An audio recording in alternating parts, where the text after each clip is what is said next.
भारत में कई डरावनी और भूतिया जगहें हैं जिनसे जुड़े कई रहस्य मशहूर हैं। यहाँ का माहौल और रहस्यमय कहानियों लोगों को अपनी ओर आकर्षित भी करती हैं। यहाँ कुछ ऐसी हरकतें होती हैं जिसे वैज्ञानिक भी समझ नहीं पाते हैं। इन्हीं डरावनी रहस्यमय जगहों में से एक है भानगढ़। भानगढ़ का किला दुनिया भर में मशहूर है। भानगढ़ को एशिया की सबसे डरावनी जगहों में से एक माना जाता है। भारतीय सरकार ने भी भानगढ़ के किले को देश का सबसे भूतिया जगह घोषित कर रखा है और यहाँ पे एक बोर्ड भी लगाया है जिसमें शाम होने के बाद इस किले में रहना प्रतिबंधित लिखा है। लोगों का मानना है कि इस फोर्ट से औरत के चिल्लाने, चूड़ियां तोड़ने और रोने की आवाजें सुनाई देती है। ऐसा भी माना जाता है कि जैसे कोई साया आपका पीछा कर रहा है। इस किले के भूतिया बनने की कुछ कहानियां भी हैं, जिसमें से एक कहानी में कहा जाता है कि किला बनाने से पहले यहाँ रहने वाले एक साधु से अनुमति मांगी। साधु ने एक शर्त रखी कि जब आप फोर्ट का निर्माण करें तो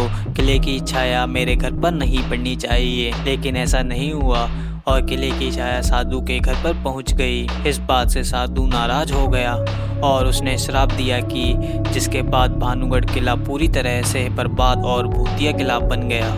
एक और कहानी में कहा जाता है कि भानगढ़ की राजकुमारी रत्नावती बहुत सुंदर थी और इसी सुंदरता पर एक तांत्रिक भी फिदा हुआ था। जिस दुकान से राजकुमारी के लिए इत्र लाया जाता था, वह उस दुकान में गया और उस बोतल पर जादू कर दिया जो राजकुमारी के लिए भेजी जाने वाली थी। राजकुमारी को बोतल मिली तो सही, लेकिन एक पत्थर पर गिरकर टूट गई। जादूगर ने ऐसा जादू किया था कि इत्र लगाने वाला उसके प्यार में पड़ जाएगा। अब इत्र पत्थर पर लगा था तो पत्थर ही जादूगर से प्यार में उसकी ओर चल पड़ा। पत्थर ने उस जादूगर को कुचल दिया, लेकिन मरने से पहले उसने भानगढ़ की बर्बादी का श्राप दे दिया। कुछ वक्त के बाद एक युद्ध हुआ जिसमें भानगढ़ तबाह हो गया और यहाँ रहने वाले सभी लोग मारे गए। भानगढ़ किले के भूतिया होने के कई किस्से मशहूर हैं, जिसमें से एक में कहा जाता है कि एक बार 3 लड़कों ने सूर्यास्त के बाद भानगढ़ किले में रहने का फैसला किया। वह इस किले की वास्तविकता जानना चाहते थे,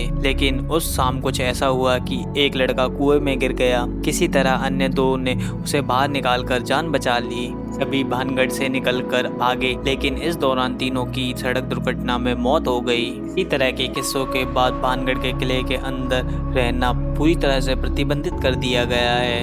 यहाँ बोर्ड लगा के चेतावनी भी दी गई है कि सूर्यास्त के बाद सूरज उगने तक यहाँ कोई नहीं रहेगा। कहा जाता है कि जो कोई भी आज तक रात में किले के अंदर रहने में कामयाब रहा, वह वहाँ की कहानी बताने लायक नहीं रहा है। इसी वजह से माना जाता है कि इस किले में भूत रहते हैं।